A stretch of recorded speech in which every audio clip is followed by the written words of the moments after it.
This is a download from the BBC. To find out more, visit bbc.co.uk/Radio 4.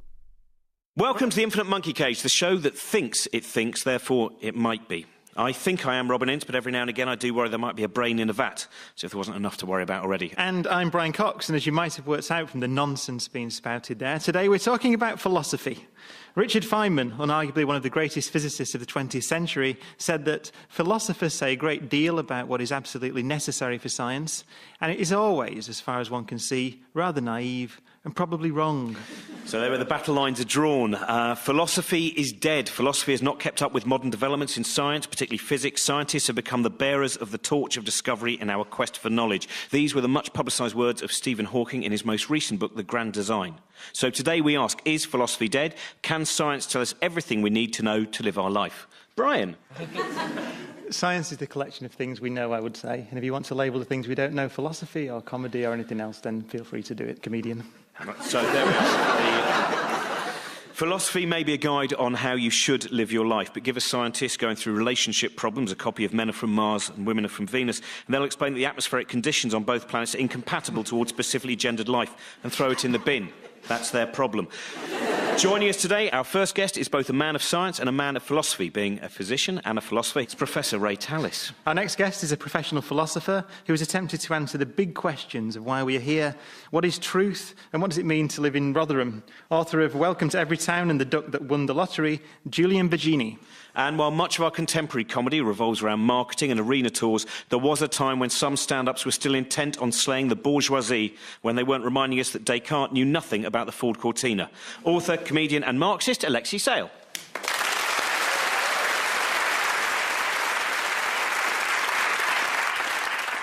Alexei, the first question for you. If philosophy is dead, does that have ramifications for the Marxists? Yes and no. If philosophy is dead, well, it would do if it was true, yes. My parents were both in the Communist Party, They told me it was Lenin who came down the chimney at Christmas. And I became more left-wing and became a Maoist, and we used to have these study groups where we studied Marx. And I had this epiphany where suddenly it all seemed true. I mean, as an analysis of history, Marx seemed absolutely true to me.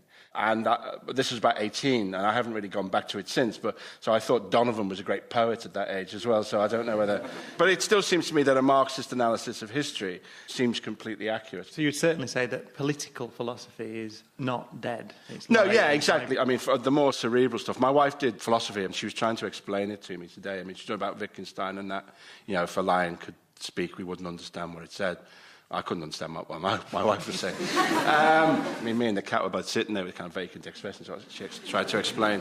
And then you and the cat had a chat and realised that you'd refuted everything she'd been saying previously. Yeah. And the cat, apparently, is a Marxist. It all ties together amazing. But certainly today, for example, Marx is... as relevant, it seems to me, as he ever was. So, Julian, what then could Stephen Hawking have meant when he said that philosophy is dead? Well, he's saying what a lot of scientists think. Basically, scientists seem to have this weird idea about philosophers that they are kind of just failed scientists, really, that what philosophers are trying to do is to work out why things fall towards the ground or why things orbit suns. And, of course, they can't do that as well as scientists. They should just go away.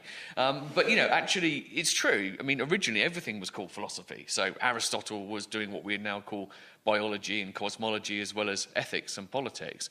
But the fact that philosophers are, at the moment, not the best people to come to if you want to understand how the physical world actually works doesn't mean there aren't leftover scraps of intellectual work for them to get chewing on, which is what we got. That's what philosophy does. We get all the questions which we haven't worked out ways of answering in a kind of systematic, evidence-based way for. We get left with all the conceptual stuff. But the problem is, all that stuff is left over. There's no solution to that. You can't pretend it doesn't exist. If you want to know how should I live a good life, I'm afraid you can't discover that by looking in a microscope or doing an fMRI scan and looking into your brain. You just have to think about it, think about what it means to live a good life and work it out that way. So it seems then you've, in some ways, accepted what he said. I suppose he's talking about metaphysics, isn't he, really? Is he saying that's dead as a discipline? I mean, obviously, political philosophy, as Alexei said, is not dead. It's vibrant and always will be. But is Stephen Hawking essentially saying that in terms of the questions you would answer with science or with physics, then philosophy has no place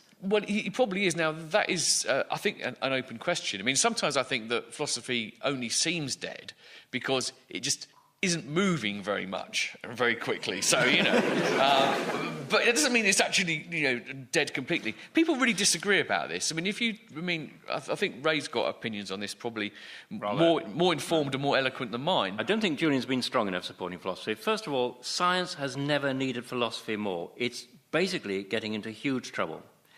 It cannot cope with consciousness. The very concept of matter actually makes it impossible that there should be appearances, that there should be consciousness. Take an object like your body. It has a particular appearance from one angle, right? From your front. Another appearance on an angle, the back. And all sorts of different appearances from different angles. It has no intrinsic appearance as a piece of matter. Without consciousness, it doesn't have appearances. So how can you have a material conception or material basis for matter? And that's why the brain theory of consciousness is going down the pan, which is a physical or physicalist theory. So the physicists can't deal with consciousness.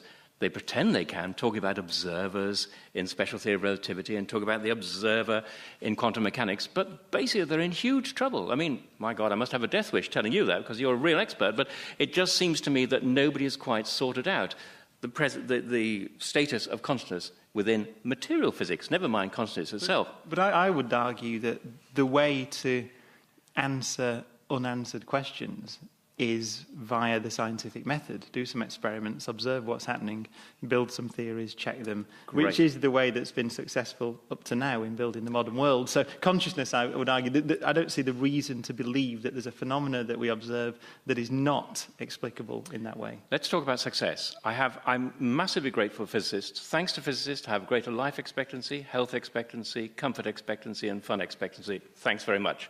So what you do works. But actually, it seems to me that you don't even see the question sometimes, and one good example is time. You've completely mislaid tensed time, the difference between looking back in regret and looking forward in hope. That's a big thing to lose. And in fact, I think you've pretty well lost time altogether. You've reduced time basically to a dimension which has quantities, and that basically is stripped time of all that matters about time. So you've mislaid time as it matters to us without even noticing it.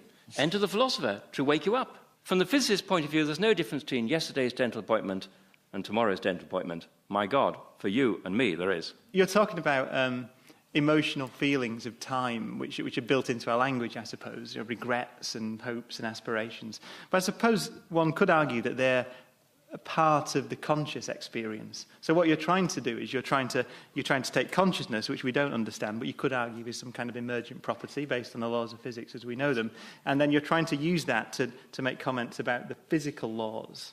Now, I would say the physical laws are they're not separate from consciousness. Indeed, the consciousness is an emergent property based on them. But I think I seem to be some confusion. Hang on a second. I see some amazing fancy footwork here.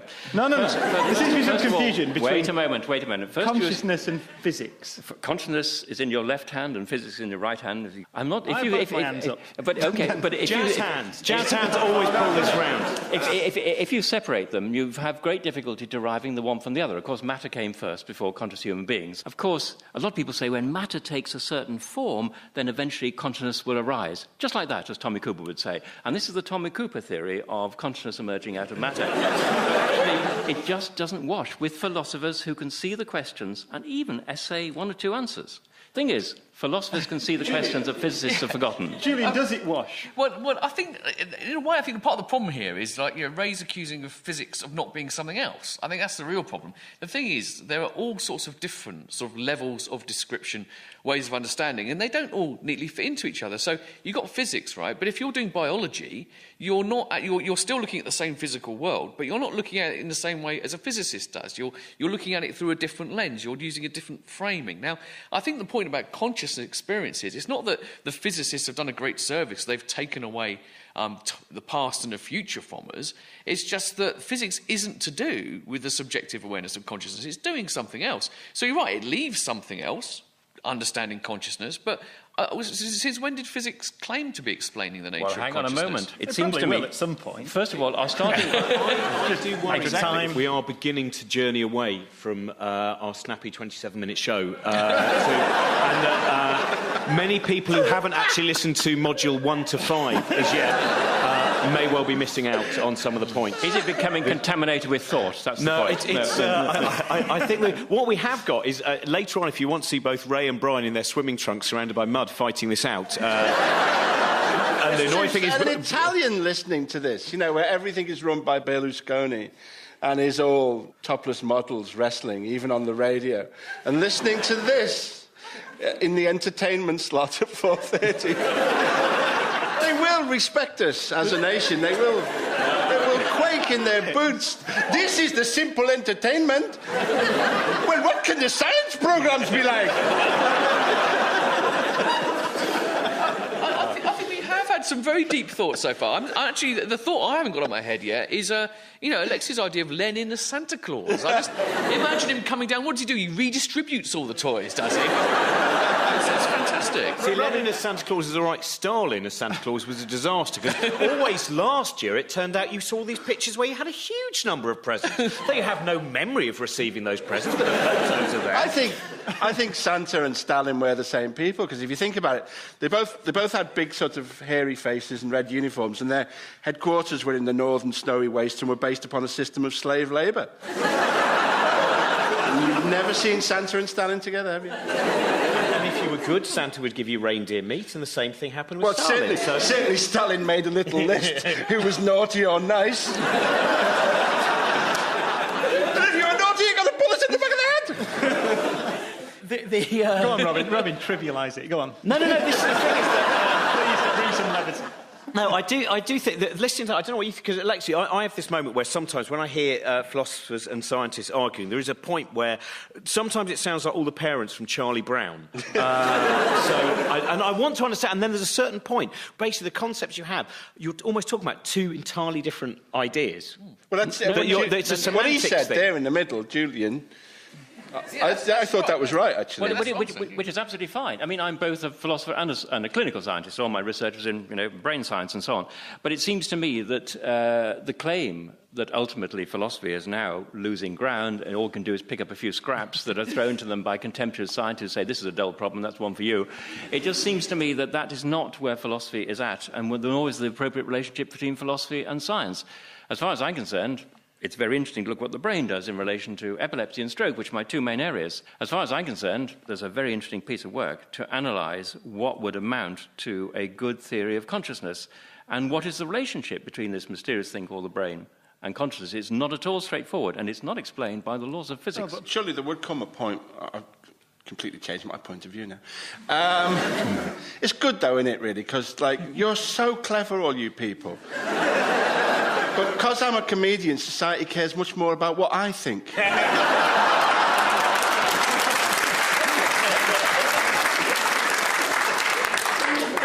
How long for?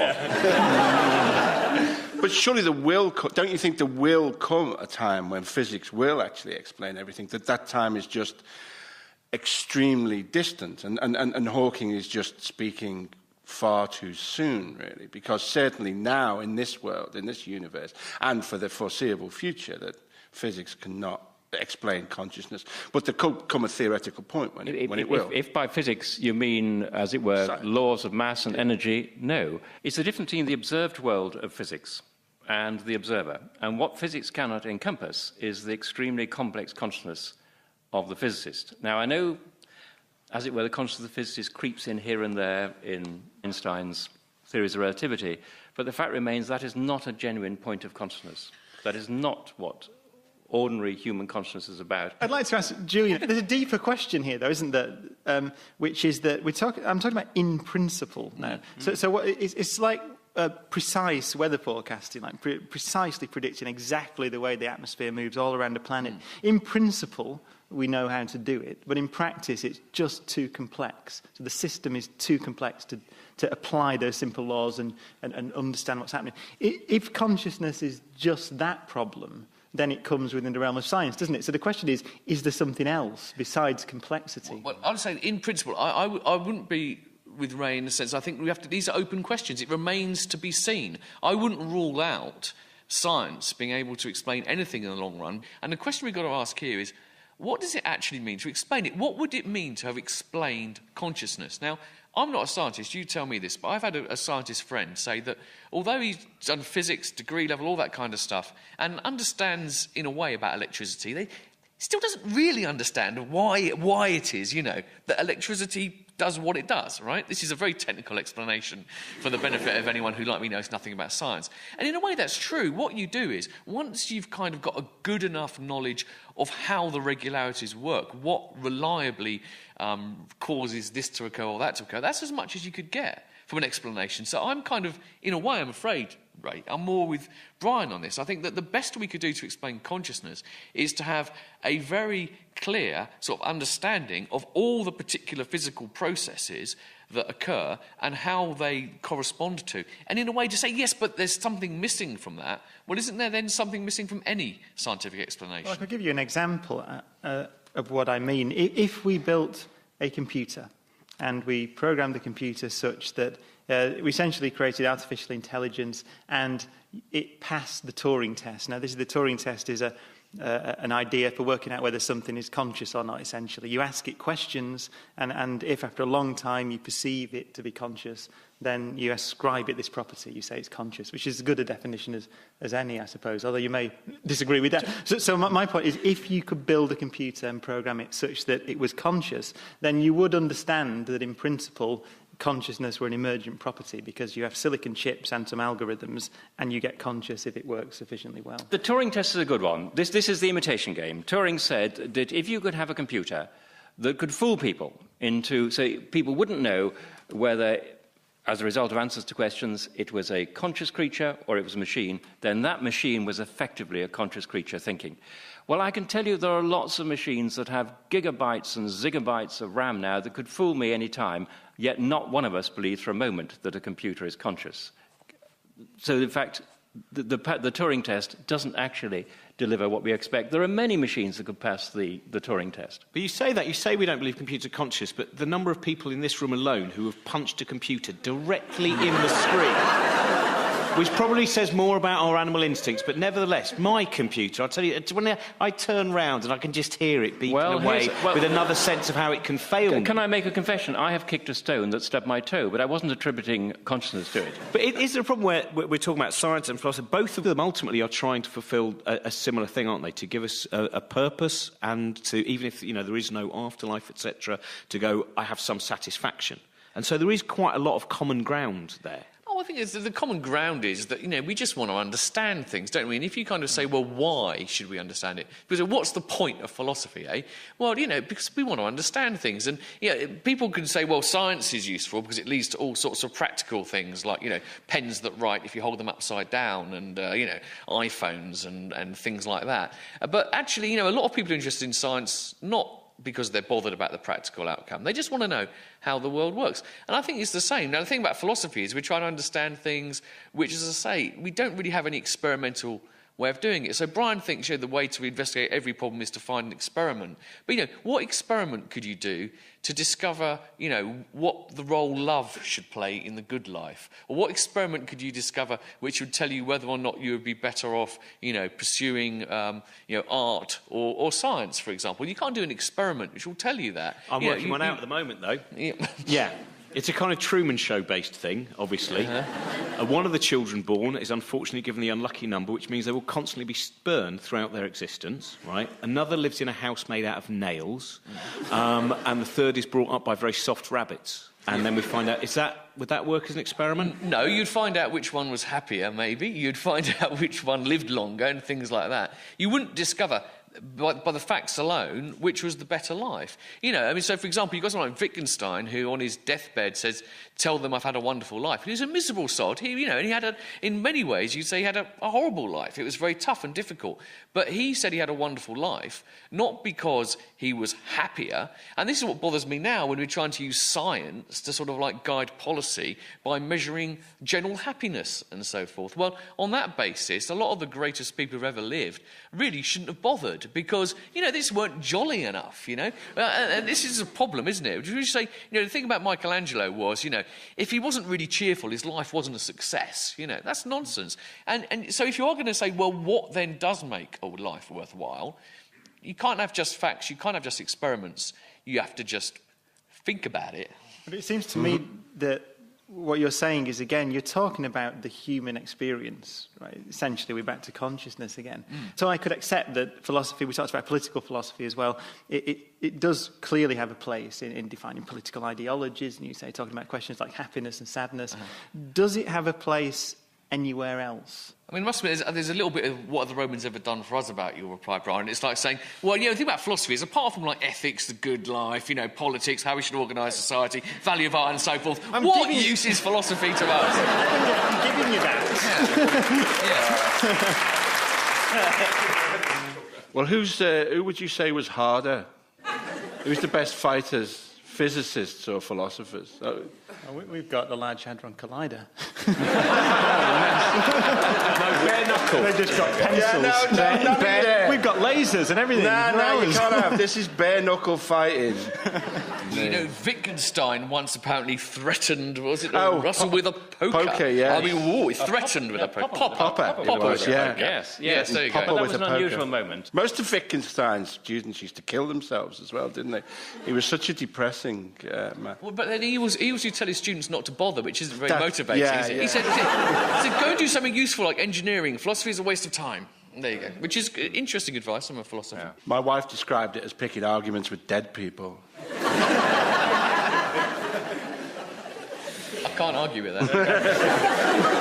Who would have ever imagined that physics and philosophy would have ended up getting in this mire? It's been very, very exciting. I don't even know now whether I live in the past, present or future. Have you been to see your physicist?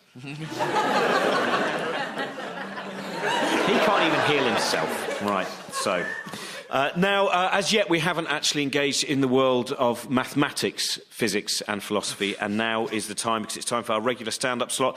But on the graph with philosophy on the x-axis... Axis? You do that, Link. I'm not ever going to be able to say x-axis. You just have said x-axis. I know, but not any closer than that. The point is, by the mere fact that I'm being observed has made this whole thing very difficult. Are you an elementary particle that gets nervous when watched? I don't even know which universe I'm in anymore. Now, it's time for our regular stand-up slot, but on the graph with philosophy on the x-axis and mathematics on the y-axis, where do the two meet? When it comes to mathematics-based graph questions, we can always ask an expert helper. Welcome our resident stand-up mathematician, Matt Parker.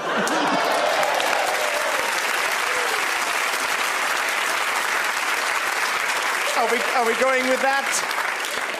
Yeah, that'll do. We're going. It's the best I've had all series, to be honest. All right. For a long time now, in the play yard of subjects, physics and biology have been beating up religion.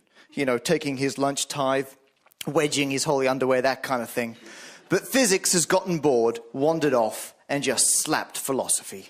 Stephen Hawking, tired of just giving reality burns to religion, has decided philosophy is fair game. Big mistake, physics, because behind philosophy is its big cousin, mathematics. Too few people realise that mathematics is actually a subset of philosophy.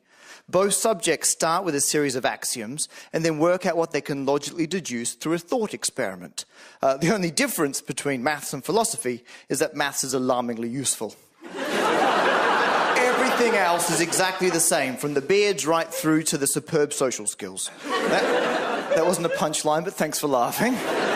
Because physics, as we know, deals with contingent facts. They're facts that are true, but didn't have to be true. The speed of light is 300,000 kilometres a second, but it didn't have to be so. Maths deals with necessary facts. They're facts that are true and had no choice but to be so. 7 is a prime number, and there's no other option. This is why every couple hundred years, physics theories get overturned, but mathematical theorems don't. Thousands of years from now, if you're going faster than the speed of light on your way to work, you're still not going to pick up a newspaper that says 7 no longer a prime number. Now 8 is. And physics, frankly, if you start dissing philosophy, you're effectively colliding hadrons with your own foot. You need mathematical logic to express your ideas. Maths wouldn't notice the absence of physics, but let's see physics deal with the trial separation from maths. You can't derive Maxwell's equations using interpretive dance. You can't refract and focus X-rays using a densely written haiku. I've got hundreds of these. You can't program a computer using hilarious pictures of cats. Okay, I'll give you the last one. But frankly, physics, you've got to realise, the playground is ruled by philosophy and maths. Until, of course, we get our asses whooped by PE as it tears us a new reference frame. Thank you very much.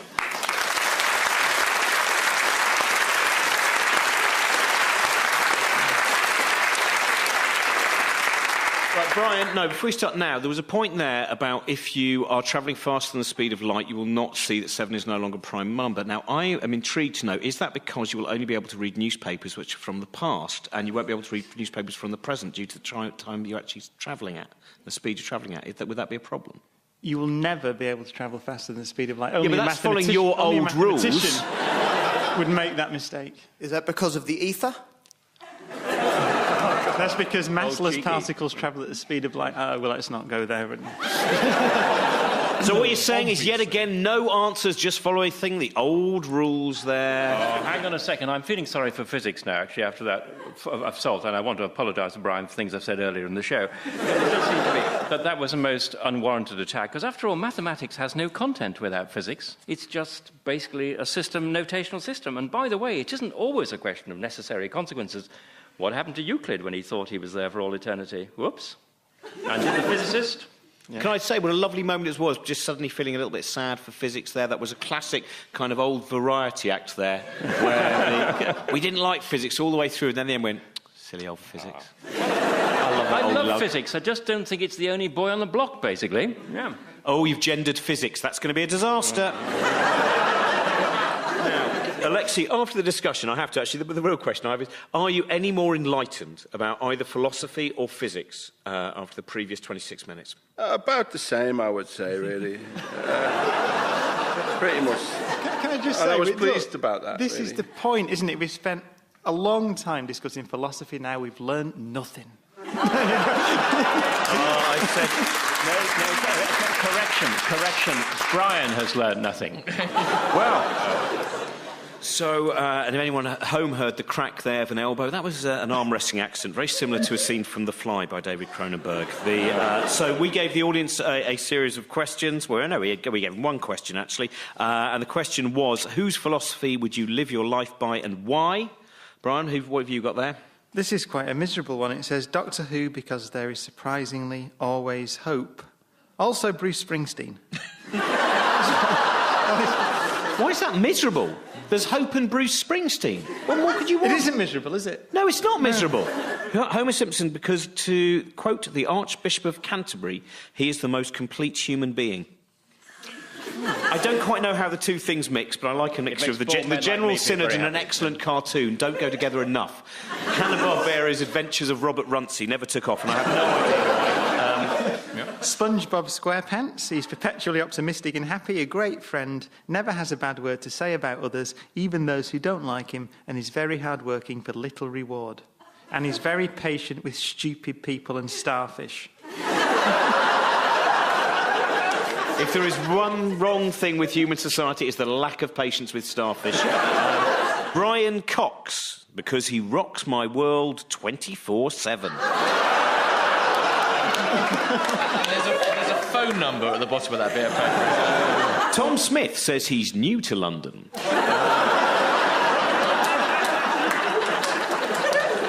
And got anyone else there? Well, that's the end of another series of Infinite Monkey Cage. We'll be back in May, so until then, here is your homework to be getting on with. Show that a space-time metric with ds squared equals dx squared plus c squared dt squared is non-causal. Show that by introducing a hyperbolic geometry, that's a minus sign to you, Robin, causality can be restored, providing that c squared is an invariant. By introducing the energy momentum 4-vector or otherwise, show that equals mc squared. That's Brian's homework. My homework is, why not find out which is the tastiest element on the periodic table? I do have to also say that do not try boron, thorium, protactinium, fluorine, chlorine, or any of the halogens. Hang on a minute. In fact, to be honest, Tom Lehrer, I think, tells it a lot better than me. Goodbye. There's antimony, arsenic, aluminum, selenium, and hydrogen, and oxygen, nitrogen, and rhenium, and nickel, neodymium, neptunium, germanium, and iron, and beryllium, ruthenium, uranium, europium, zirconium, lutetium, vanadium, lanthanum, and osmium, and astatine, and radium, gold, titanium, and indium, and gallium.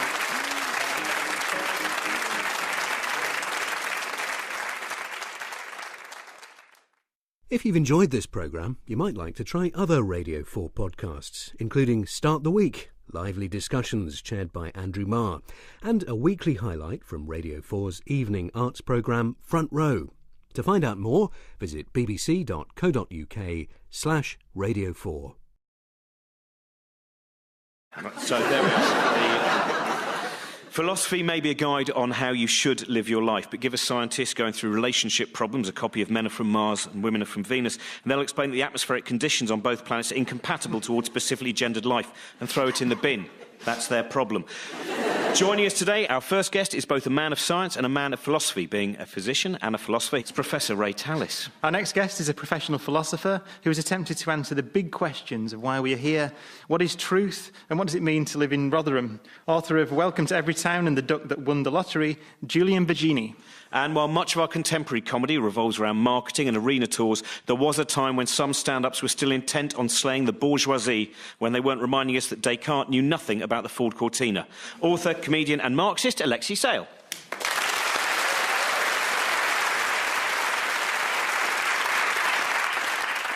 Alexei, the first question for you. If philosophy is dead, does that have ramifications for the Marxists?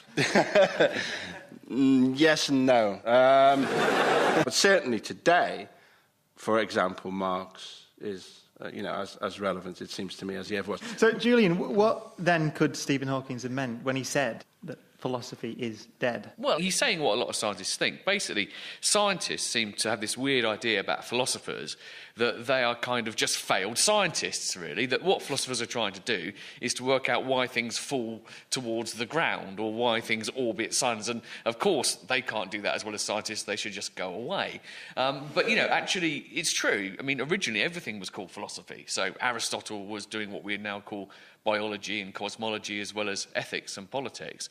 But the fact that philosophers are, at the moment, not the best people to come to if you want to understand how the physical world actually works doesn't mean there aren't leftover scraps of intellectual work for them to get chewing on, which is what we got. That's what philosophy does. We get all the questions which we haven't worked out ways of answering in a kind of systematic, evidence-based way for. We get left with all the conceptual stuff. But the problem is, all that stuff is left over. There's no solution to that. You can't pretend it doesn't exist. If you want to know how should I live a good life, I'm afraid you can't discover that by looking in a microscope or doing an fMRI scan and looking into your brain. You just have to think about it, think about what it means to live a good life and work it out that way. So it seems then you've, in some ways, accepted what he said. I suppose he's talking about metaphysics, isn't he, really? Is he saying that's dead as a discipline? I mean, obviously, political philosophy, as Alexei said, is not dead. It's vibrant and always will be. But is Stephen Hawking essentially saying that in terms of the questions you would answer with science or with physics, then philosophy has no place?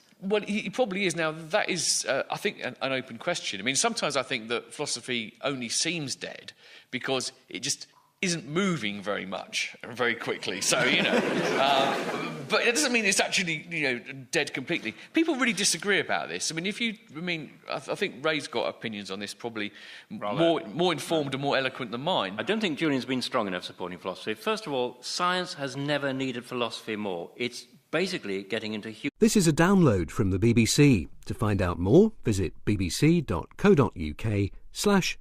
4.